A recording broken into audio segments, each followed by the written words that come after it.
Bwana aliyezifanya mbingu na dunia.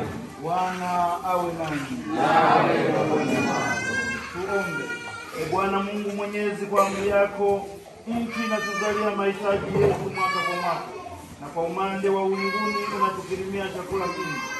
Kwa kushukuru Baba mtukufu kwa sababu ya riziki tuliyovuna, kwa kuomba Baba ubariki na kuhifadhi mazao haya na watumishi wako, mazao tuliyoyapata kwa wema wako, uyakinge na kila dhara.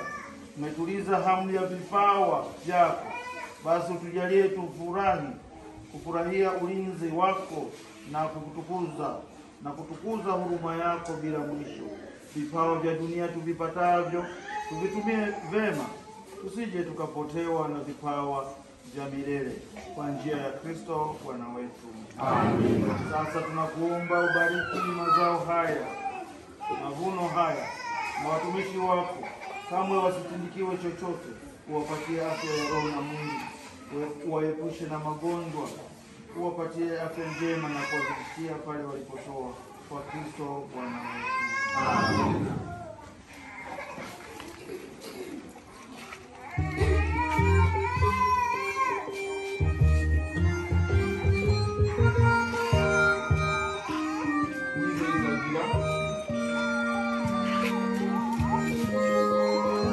Mbakoze chane, asanteni sana.